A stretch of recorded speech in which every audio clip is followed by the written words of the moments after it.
Buenas tardes, soy Antonio Pérez y comparten conmigo esta presentación pues, el doctor Vicente Pascual y Juani Carretero de la SEA y la SEMI. Yo soy pues, representante para esta reunión de la Sociedad Española de Diabetes y pues, es un placer para nosotros darles la bienvenida a la presentación de este documento que consideramos de gran utilidad o que puede ser de gran utilidad para todo el personal pues, que atienda a pacientes con diabetes. Esta monografía trata sobre la actualización, el tratamiento dietético de la prediabetes y de la diabetes tipo 2. Cada uno de nosotros, como pueden ver pues, en la presentación del webinar, vamos a hacer una presentación muy corta en la que yo intentaré, en primer lugar, pues, justificar el porqué de esta monografía y cómo o aspectos que hemos tenido en cuenta para su elaboración, para que a continuación pues, el doctor Vicente Pascual nos indique qué aporta realmente pues, esta actualización y finalmente pues, la doctora Carretero que nos hablará de la relevancia para la atención multidisciplinar de los pacientes con diabetes. Además si tenemos que hablar de justificación de este aspecto, tengo que referenciarles y decirles pues, que ha sido elaborado por 3 sociedades científicas, lo que sería la Sociedad Española de Aterosclerosis, la Sociedad Española de Diabetes y la Sociedad Española de Medicina Interna, y que ahora les presentaré pues, a todos los autores que han participado en esto. Y obviamente, pues también recordar que aquí hemos tenido pues, una colaboración inestimable como es la de Sanofi, que ha financiado pues, o ha patrocinado la elaboración de este documento. Si hablamos de justificación, pues yo creo que en esta diapositiva les voy a resumir 2 aspectos que yo creo que marcan claramente el por qué era necesario este documento. Por un lado, sabemos que el tratamiento basado en la alimentación es algo muy eficaz en los pacientes con diabetes, muy eficaz en la población general, pero con unos aspectos muy específicos en el paciente con diabetes. Hasta tal punto que yo les diría que realmente pues es algo que nos va a permitir o va a ser esencial en el manejo del paciente con diabetes en todas las etapas evolutivas de la enfermedad. Desde la prevención, por tanto sabemos que tenemos el elemento primordial para hacer la prevención de la diabetes es la alimentación conjuntamente con el ejercicio físico.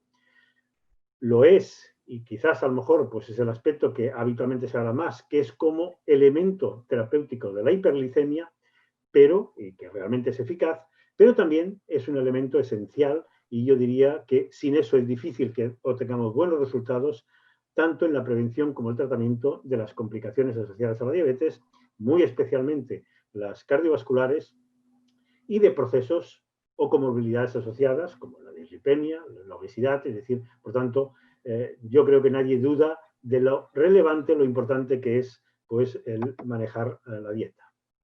Pero por contra, pues tenemos el aspecto negativo, y es que sabemos que la adherencia al tratamiento dietético o la alimentación en la diabetes es realmente muy bajo. Y conjuntamente con el ejercicio, pues muy inferior a lo que sería el tratamiento farmacológico. Aquí juegan pues, aspectos diferentes, desde culturales, es decir, propios inherentes a la visión del paciente, pero yo creo que pues, como profesionales nos tenemos que ceñir o darle importancia a aquello que podemos modificar, y es que realmente hemos de reconocer que la prescripción de la alimentación a los pacientes en general y específicamente a los diabéticos es una prescripción pobre y segmentada. ¿Qué quiero decir con esto? Pues que habitualmente no se trata como otra medida terapéutica, sino que muchas veces simplemente se dice adelgace usted o dale una hoja y obviamente no es una buena prescripción y algo no bien prescrito difícilmente lo podemos hacer. Y segmentado porque pues bueno, son pacientes que intervienen muchos actores en su manejo y cada uno pues a veces hace las recomendaciones pues ciñéndose exclusivamente al aspecto que él domina y le diría pues el paciente que va a primaria es fácil que le den unas recomendaciones dietéticas, si va al nefrólogo le darán otras, si va al cardiólogo le darán otras y si va al endocrinólogo pues probablemente va a tener otras recomendaciones. En resumidas cuentas es que al final es tal el lío que el paciente pues frecuentemente lo que hace es hacer la que a él le parece mejor. Bien, como les decía, es una monografía en la que nos hemos puesto de acuerdo 3 sociedades científicas que son y con, pues como autores que hayan participado por parte de la SEA es el doctor Vicente Pascual Fusté, que es el que participará pues, en la presentación de hoy, y el doctor Pablo Pérez Martínez, que es internista de Córdoba.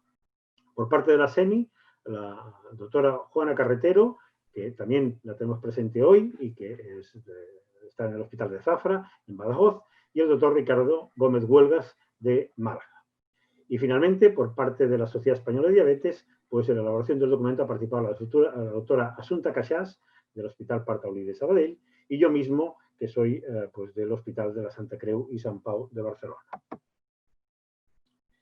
¿Qué contenidos abordamos en este documento? Pues hay unos aspectos relacionados con las características de lo que sería la dieta, y aquí hay unos aspectos que, evidentemente, no difieren esencialmente de lo que sería pues aquellas recomendaciones que podemos hacer para la población general o otras situaciones, otras patologías, como es el contenido calórico y los modelos de dieta saludable que hoy son más reconocidos y que después el doctor Pascual seguro que nos recomienda, como es la dieta mediterránea, la dieta DASH y la dieta vegetariana. Y un aspecto que es más propio de la diabetes por sus características, como es la distribución de los hidratos de carbono a lo largo de las 24 horas y su sincronización con lo que sería el tratamiento farmacológico que recibe el paciente.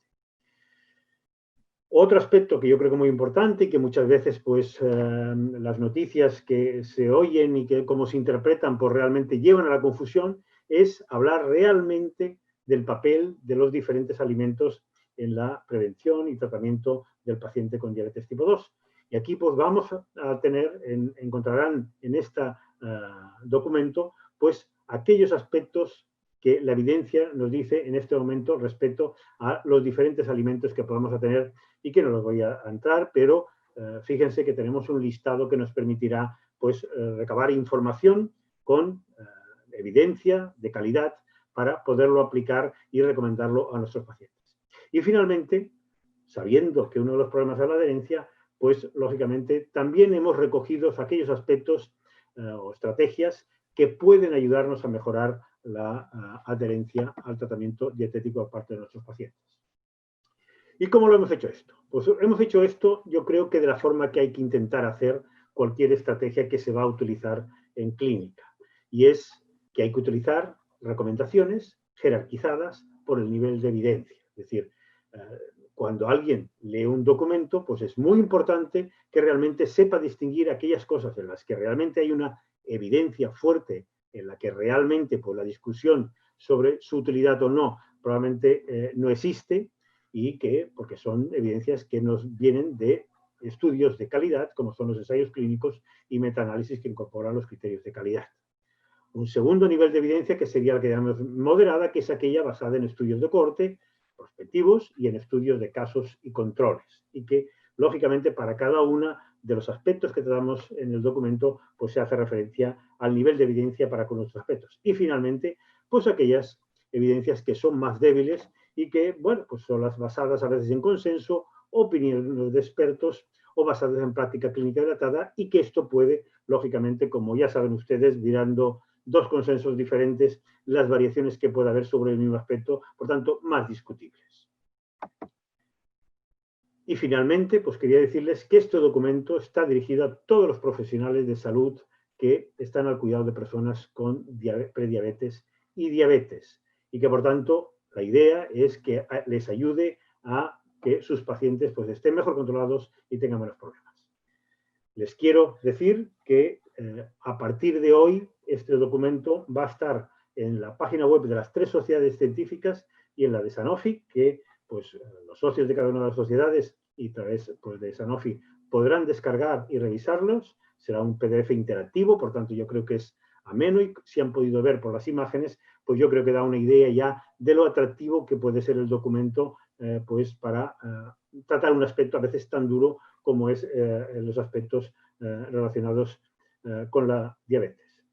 Y sin más, pues entonces yo ya le pasaría la dirección del webinar al doctor Vicente Pascual, que nos va a hablar pues, de los aspectos ya relacionados con lo que aporta realmente este documento.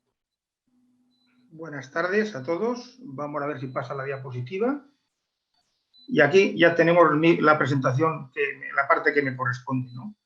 Es un documento, las líneas maestras, las directrices las ha marcado el doctor Antonio Pérez, y me compete, pues, durante los próximos minutos hablar de qué nos aporta.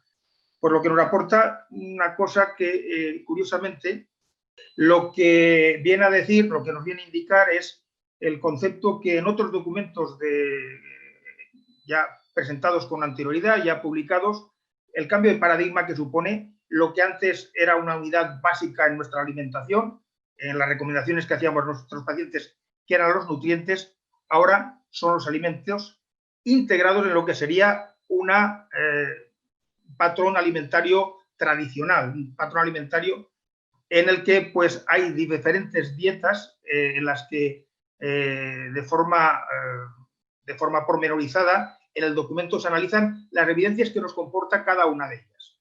La dieta mediterránea tradicional, avalada por estudios como el Predimed, la dieta DASH, la dieta vegana o vegetariana. Como pueden ver aquí en esta diapositiva, nos acompaña cada punto con un grado de evidencia en cuanto al control de la enfermedad, al control del paciente con la diabetes tipo 2.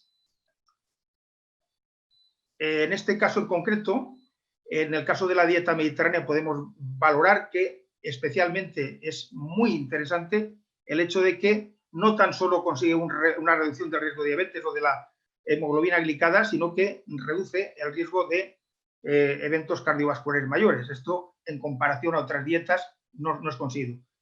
En relación, insisto, a las dietas también recomendadas por otros documentos, con otras dietas, la dieta DASH, la dieta mediterránea tiene unas ventajas, incluso ha sido reconocida en este documento del año 2019 de la ADA como prioritaria en el tratamiento de la diabetes, dado que no solo reduce el riesgo de diabetes, en el caso de prediabetes, no solo mejora la glicada, no solo reduce los triglicéridos, sino que reduce el riesgo de eventos cardiovasculares. Pasa a la siguiente diapositiva, por favor. En este caso, aquí podemos apreciar los objetivos específicos de la dieta en la población con prediabetes o diabetes, y en la siguiente animación que ahora va a aparecer, pues podemos observar que con un grado de evidencia fuerte, la piedra angular en el tratamiento de la diabetes y de la prediabetes es la intervención nutricional y, cómo no, la actividad física. En personas prediabéticas o diabéticas con, insisto, un grado de evidencia fuerte, se ha comprobado, si existe sobrepeso o obesidad, que la dieta tiene que ser hipocalórica y con una restricción de al menos 500 kilocalorías al día. Otras guías como la de NICE abogan por una restricción de 600 kilocalorías. Una restricción que consiga una reducción de peso mantenida es la piedra angular del tratamiento de la diabetes en el caso de sobrepeso u obesidad.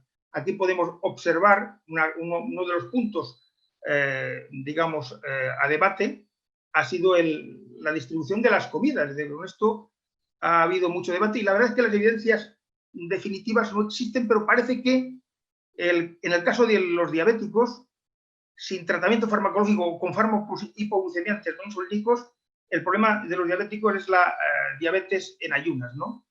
En este caso, la toma de suplementos por la mañana o por la tarde puede incluso condicionar el aumento de la glucemia basal, ¿no? Y secundariamente de las prepandriales o postpandriales siguientes. Entonces, se preconiza en el documento, como norma general, la recomendación de 3 ingestas principales al día, aunque bien es verdad que en el supuesto caso de diabéticos con pautas complejas de insulina, esta pauta compleja de insulina tiene que ir acorde a los hidratos de carbono, mejor dicho, los hidratos de carbono tienen que ir acorde a la pauta insulínica que se marca. Si pasa a la siguiente diapositiva, y este era el capítulo en el que hemos dicho que lo importante hasta ahora eran los nutrientes, cambio de paradigma, ahora hablamos de alimentos. Los alimentos, cómo los recomendamos, cómo transcribimos la recomendación a nuestros pacientes, integrados en lo que sería un patrón alimentario que en nuestro caso, en nuestro ámbito asistencial, el ideal o el adecuado pudiera ser la dieta mediterránea. Aquí tenemos pues todos los alimentos que se repasan en el documento. Por supuesto, no voy a entrar ni en todos ni en cada uno de ellos. Tienen la oportunidad ustedes de valorarlo, de poderlo visionar en las páginas web de las sociedades científicas que hemos colaborado en la elaboración de este documento, y es previsible, bueno, en los próximos meses va a salir un resumen ejecutivo de este documento que se va a publicar en las revistas de las 3 sociedades. Si pasa a la siguiente diapositiva, por señalar lo que ha comentado el doctor Pérez, nos movemos en niveles de evidencia, y la evidencia fuerte, la evidencia más potente, hay alimentos que los tienen, y estos alimentos, por ejemplo, son los frutos secos. Hasta hace unos años, pues denostados porque tenían un elevado contenido calórico, ahora se ha visto que no solo reducen el riesgo cardiovascular, sino que son absolutamente recomendables con un grado de evidencia en los pacientes con prediabetes y diabetes tipo 2. El consumo habitual de frutos secos reduce la morbimortalidad cardiovascular y es muy adecuado para los pacientes con diabetes tipo 2. La cantidad de frutos secos recomendados en el estudio PREMED eran 30 gramos al día. Otro punto a debate era si la leche era más recomendable entera o desnatada. Las últimas evidencias, pasa a la siguiente animación, vienen a indicar que el consumo de lácteos es beneficioso en general. Si pasa a la siguiente animación que aparece a la izquierda, lo importante es el consumo de lácteos. Y se ha visto que los lácteos enteros, de su consumo, no va ligado a un mayor riesgo cardiovascular ni a un mayor riesgo de complicaciones. O sea, lo importante, el mensaje es que transmitimos con un grado de evidencia moderada, es que es importante consumir lácteos. Si pasas a la siguiente diapositiva, y dentro de los lácteos hay 2 que parece que incluso tienen un mayor beneficio. El queso, independientemente de su contenido graso, y el yogur. El yogur parece que el mayor consumo de yogur protege frente a la diabetes tipo 2. Y la recomendación que damos, que está en la siguiente diapositiva, es, y démonos cuenta, lo voy a leer textualmente, el consumo de lácteos, independientemente de su contenido graso, no incrementa el riesgo cardiovascular. No parece adecuado limitar el consumo de lácteos enteros con el objeto de reducir el riesgo cardiovascular o la incidencia de diabetes. Consumir lácteos de cualquier tipo. Ahora bien, dado que en muchas ocasiones debemos de restringir el contenido calórico de la dieta, en ese caso sí que se elegirán de forma preferente productos lácteos bajos en grasa o desnatados. Ese sería un poco el resumen. Lácteos enteros sí, lácteos desnatados también. Lo importante es consumir lácteos independientemente de su contenido graso. Y en cuanto a los huevos, por aquí tenemos datos contradictorios en algunas ocasiones, pero sí que parece que el mayor consumo de huevos no va ligado a mayor riesgo cardiovascular. Démonos cuenta que mayor consumo de huevos no incrementa en la parte de arriba la enfermedad cardíaca coronaria, e incluso parece que protege frente al ictus isquémico. Si pasamos a la siguiente diapositiva, este es un estudio, un metaanálisis de 2016 en el que se analizaba diferentes estudios y se valoraba si el incremento del consumo de huevos iba ligado a mayor riesgo de diabetes. Y parece que no. Pero en la siguiente diapositiva hay una cuestión que sí que es interesante hacerla saber o conocerla. Los huevos en los estudios norteamericanos parecía que sí un mayor consumo de huevos iba ligado a un mayor riesgo de diabetes, cosa que en estudios asiáticos y europeos no aparecía. Esto parece que, lógicamente, no solo es importante los huevos que se comen, sino cómo se consumen los huevos. El patrón alimentario general puede proteger frente a determinados aspectos del huevo. El huevo, recordemos que tiene mucho colesterol, pero también tiene antioxidantes, tiene zeaxantina, tiene luteína, es muy rico en una proteína de primera calidad o albúmina, y la recomendación que viene en la siguiente diapositiva, pero recordar, nos dice que el consumo de huevos no es en principio perjudicial. O sea, no existen evidencias para restringir el consumo de huevos en los pacientes diabéticos. Aquí tenemos en el estudio PREDIMED que el consumo de huevos no se asoció con incremento del riesgo cardiovascular. Sí, en una cohorte norteamericana parece que se incrementó el riesgo cardiovascular, pero una vez se ajustó por el consumo de colesterol de la dieta, esta asociación no era significativa. Entonces, la recomendación que aparece en el documento, luego de haber valorado todos estos estudios, está en la siguiente diapositiva. Y, pues lo dicho, que no hay que satanizar el consumo de huevos, es una fuente rica de proteínas y no hay argumentos para restringir su consumo en los pacientes diabéticos. Si pasamos a la siguiente diapositiva, también repasamos otras bebidas como el café. El café se ha valorado, como aparece en la diapositiva, en la siguiente animación, que el mayor consumo de café va ligado a una menor prevalencia de diabetes tipo 2. No quiero decir que el café influya en que haya un mejor control de la diabetes, pero sí que parece que los mayores consumidores de café tienen menor prevalencia de diabetes.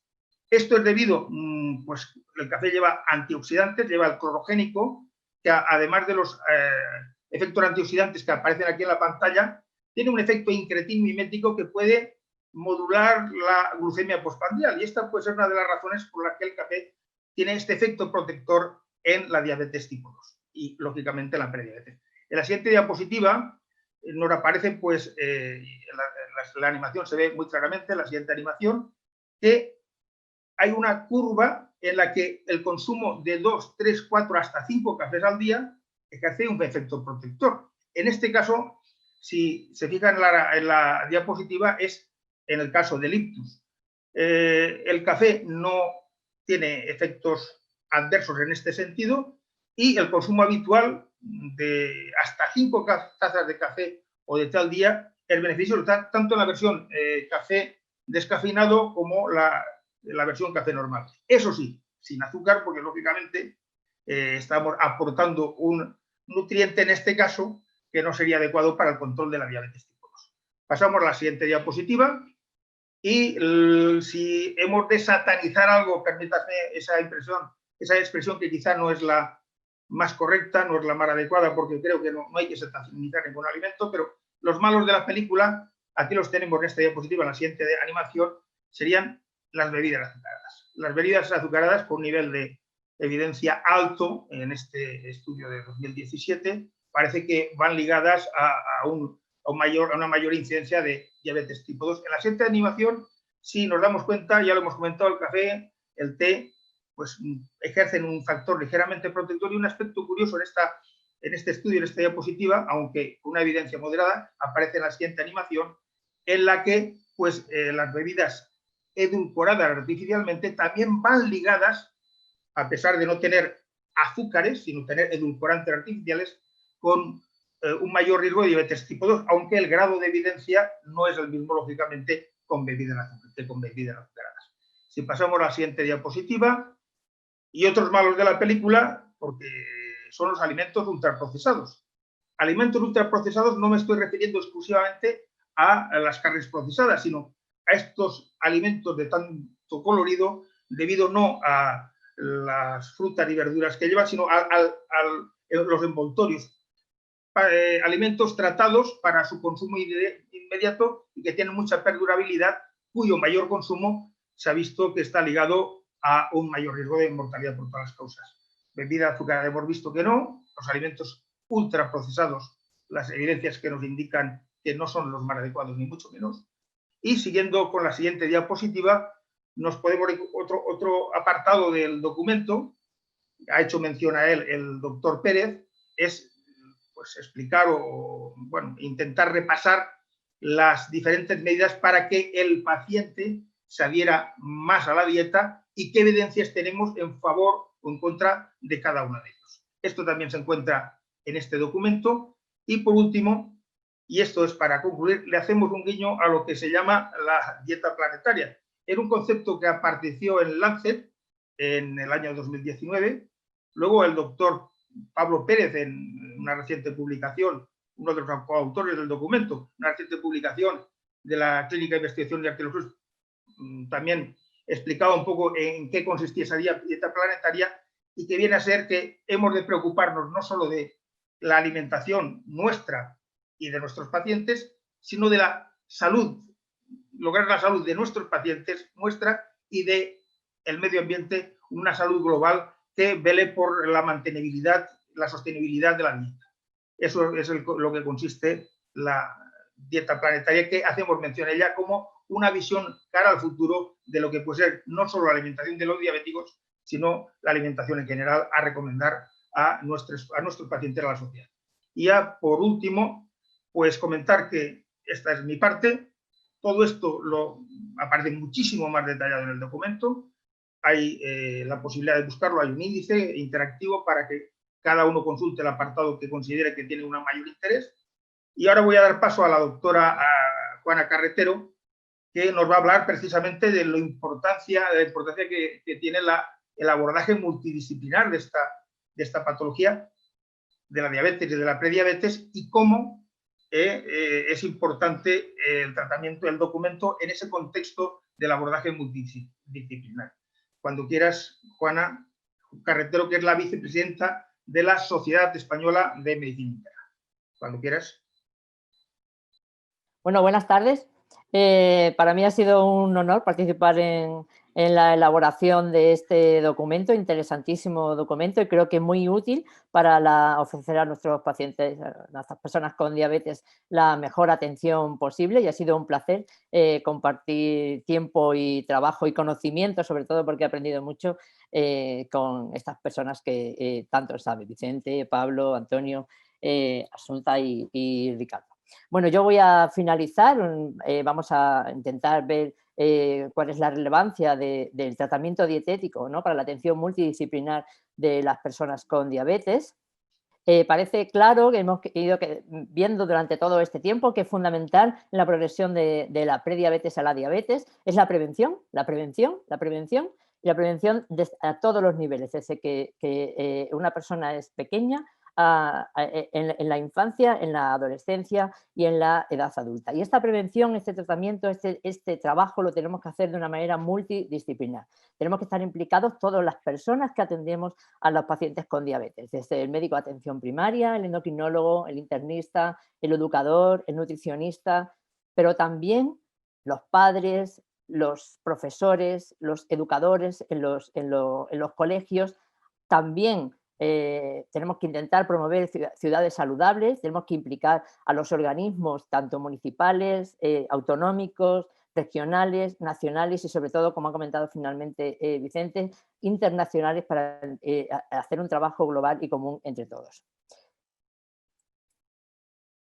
Todas las guías nos dicen que el mejor abordaje que podemos tener de la persona con diabetes es un abordaje multifactorial, donde impliquemos todas, ¿no?, las alteraciones que conllevan que llevan finalmente a la aparición de las complicaciones en el paciente con diabetes. Y como pueden ustedes observar, y todos sabemos, aunque nos cuesta mucho llevarlo a la práctica, en todos ellos subyace la modificación del estilo de vida. Sin embargo, nos cuesta mucho y tardamos mucho en hacerlo. Sabemos, que ya se ha comentado, lo comentó Tony al principio, el tiempo de evolución que tiene la persona desde que empieza la prediabetes hasta que manifiesta la diabetes, y todo ese tiempo es una oportunidad perdida que tenemos para prevenir la aparición de esa diabetes. Y además tenemos que poner el foco y prestar mucha atención a la aparición o el desarrollo de obesidad en esa persona, porque esa obesidad va a favorecer el desarrollo de diabetes. Alrededor del 80% de nuestros diabéticos son obesos y reducir el peso en esas personas debe ser nuestro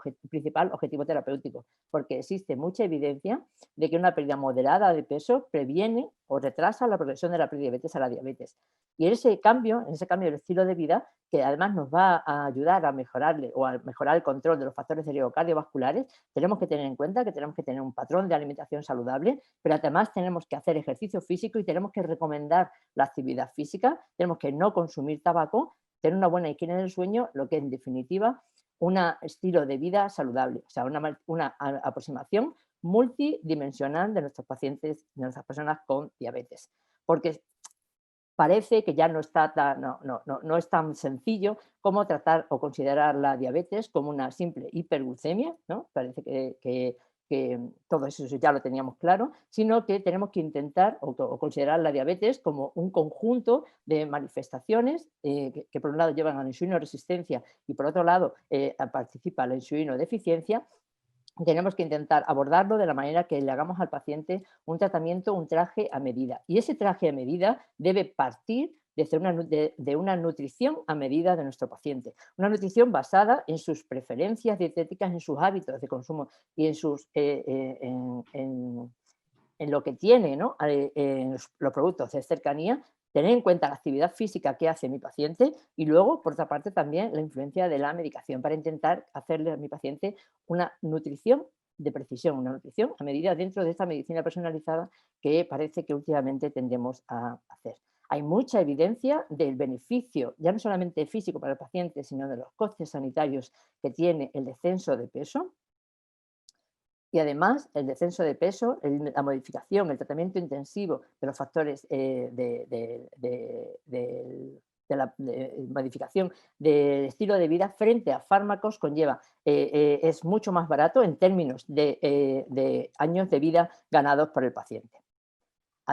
Tenemos mucha evidencia, por ejemplo, el estudio Lucas-Head y la progresión del estudio Lucas-Head del beneficio del tratamiento de modificación intensiva del estilo de vida sobre el peso, la circunferencia de la cintura, la hemoglobina glicosilada y también, sobre todo en los primeros 4 años, de la progresión de la prediabetes a la diabetes o la de la prevención del desarrollo de diabetes tipo 2. Lo vimos en el Lucas-Head, lo hemos visto en el estudio de las enfermeras y recientemente en 2 estudios que se han publicado, como puede ser el estudio DIADEM o el estudio DIRECT.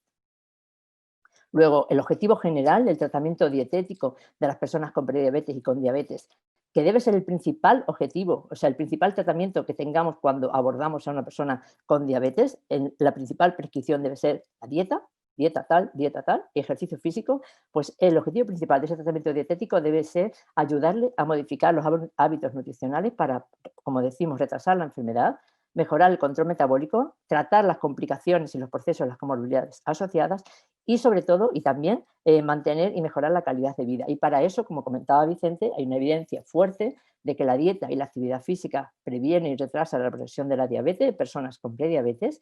Las intervenciones nutricionales consiguen mantener el objetivo de control glucémico individualizado, nuevamente una aproximación, una medicina personalizada, y la terapia nutricional mantiene y mejora la calidad de vida de nuestros pacientes, que también es un punto importante a la hora, por ejemplo, de asegurar esa adherencia a la dieta que hablaba Tony al principio.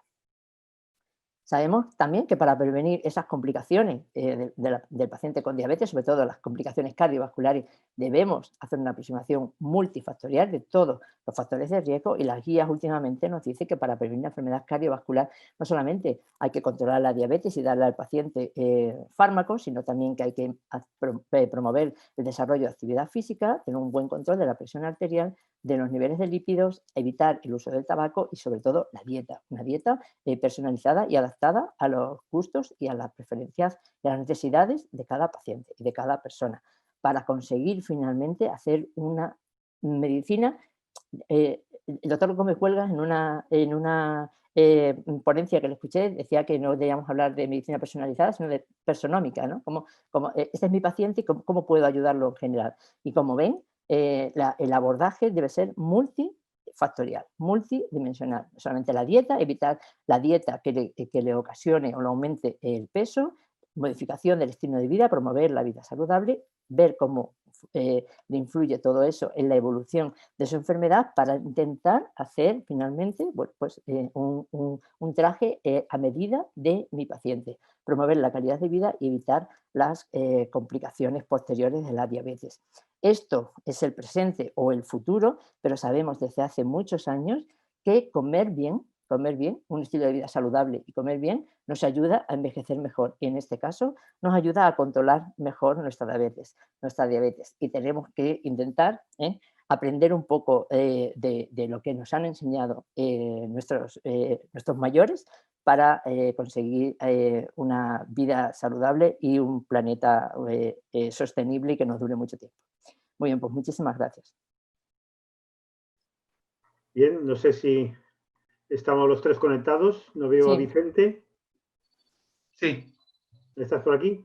Estoy por aquí. Bueno, pues yo creo que esto era la pretensión, presentarles el documento, aquellos aspectos que yo creo que les pueden interesar y ahora pues yo creo que viene el momento, al menos por mi parte, de que yo creo que tienen que entrar al documento y ver por los aspectos que yo creo que cualquier persona que quiera tratar a pacientes con diabetes y quiera mejorar pues todos los aspectos relacionados con la prescripción de la dieta va a encontrar una respuesta en este documento y que, como pueden ver, pues las posibilidades de acceder a ello van a ser muy amplias.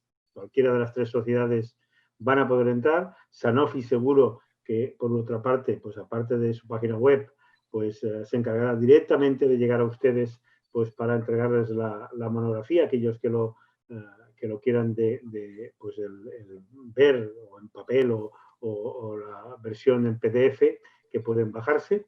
Y después, como decía Vicente, pues a través de los artículos de resumen ejecutivo que se va a publicar pues en las revistas de las 3 especialidades, para que también tengan pues algo resumidito y publicado en la revista, pues dedicado especialmente a los aspectos ya más de las recomendaciones.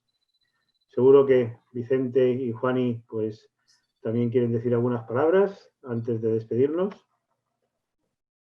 Yo nada, simplemente que ahora es hora de, tenemos la herramienta, ahora es cuestión de que los que nos han seguido la vean, entren y bueno, que juzguen un poco el documento, y yo creo que es una herramienta útil para la práctica clínica de los pacientes, de los que manejamos la diabetes, independientemente de la especialidad que tengamos.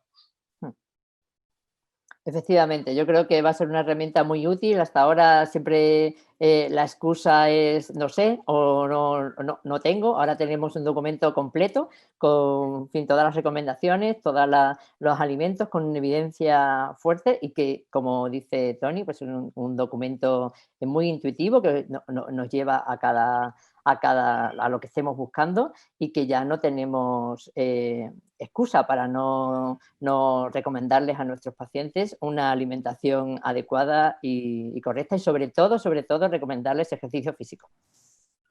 Y yo simplemente aprovechando ya esto así, porque es que es algo que si no lo digo pues me queda el sinsabor. Realmente yo creo que deberíamos hacer un pensamiento sobre eso que hacemos, que siempre nos decimos que realmente la prescripción tiene que ser útil. Todos dedicamos mucho tiempo a explicar los fármacos, y seguro en el caso de la insulina dedicamos, pues realmente la dieta requiere lo mismo, y esto tenemos algo, y no puede ser una excusa de que no va conmigo o realmente no me toca. Es decir, un tratamiento que es algo esencial en un paciente que yo trato, evidentemente no puede ser una estrategia o una técnica que yo no domine mínimamente. Es decir, que yo creo que esto es algo que realmente deberemos cambiar, esta actitud ante esta herramienta terapéutica tan necesaria. Pues bien, si no decimos nada más, casi lo damos por finalizada este webinar. Darles las gracias a todos por estar ahí, y que esperemos pues, que realmente lo puedan disfrutar. Muy buenas tardes. Gracias. Gracias.